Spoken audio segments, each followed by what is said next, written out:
ते बकऱ्यामधलं सगळं जे ग्रामीण राहतं ना, छोटे छोटे आजार किंवा मोठमोठाले आजार, बकरं कुठून घ्यायचे कुठून नाही. रामकृष्ण हरी मंडळी, स्वागत आहे तुमचं आकाश स्वरूपी व्लॉगमध्ये, नवीन एका ब्लॉगमध्ये मित्रांनो.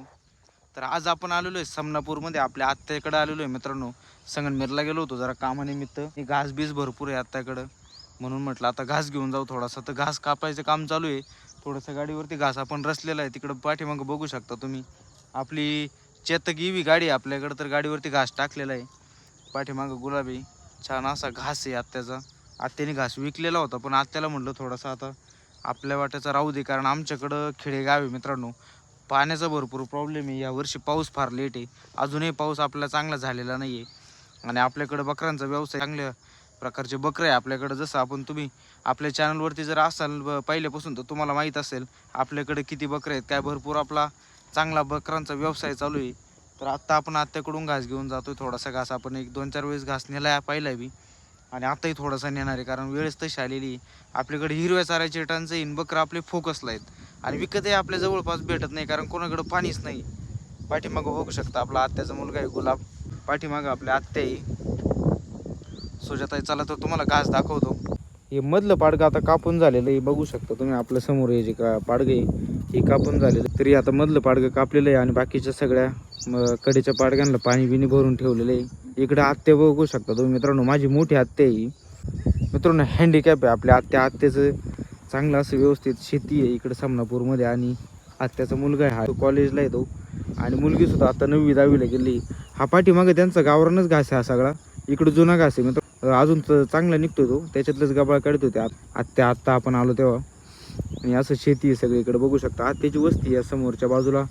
जो बंगला दिसतोय त्या बंगल्याच्या पाठीमागून जी एक वस्ती आहे. आणि हा रस्ता जो आत्याच्या घरामागून जातो हा कुरण रस्ता आहे. या पुढच्या बाजूला कुरण आहे, आणि या बाजूला पोखरी रस्ता आहे, पोखरी हवेली.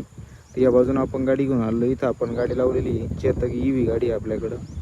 घास नेतोय थोडासा आपण, बघू शकता तुम्ही. छान असं वातावरण झालेलं आहे इकडं. सुजाताने घास कापलाय, रेनकोट घालून होतो दोघंही पाई, कारण पाऊसच भरपूर आता. पाऊसच नाही लागला होता पण आता पाठीमागं. संगमनेरला आलो होतो कामानिमित्त. घास किती कापला सांग? 2 वाफे घास कापला. 1 वाफा आता गाडीवरती आपला जास्त बोज आहे म्हणून काही नाही आता येत नाही, थोडासा चाललो घेऊन. आणि इकडं आत्या बघू शकता तुम्ही, असं छान असं वातावरण आहे इकडं. आणि मस्त सुजाता म्हणे चला आज माझ्यासोबत ब्लॉग बनवू. म्हटलं चला एक ब्लॉग बनवू. जे ग्रामीण भागाकडले लोक आहे ना, त्यांना हे सोशल मीडियामधले पावर माहीत नाही अजून. याच्यामध्ये काय पावर आहे, याच्यामधले पावर कळायला थोडासा वेळ लागतो, संयम लागतो. आणि गुलाबला चांगलं माहिती आहे, कृष्णाला माहिती आहे. माझ्यासोबत आहे मित्रांनो आत्याचा मुलगा आहे. आत्ता 11वी सायन्सला ॲडमिशन घेतलेलं आहे गुलाबने.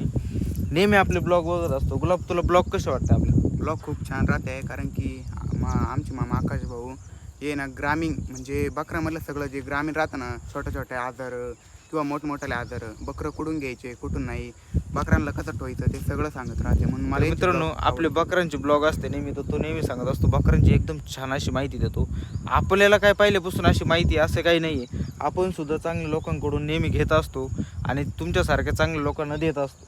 जे लोक आपले मोठे अवतीभोवती व्यवसाय करतात त्यांच्याकडून चांगल्या गोष्टी आपण नक्की घेतल्या पाहिजे, आणि दुसऱ्यांना सुद्धा दिल्या पाहिजे. तेव्हाच त्या गोष्टी आपल्याकडे टिकणार आहे. असा एक व्यवसायाचा एक नियम असतो. व्यवसायामध्ये अतिशय प्रामाणिकपणे कष्ट केले पाहिजे.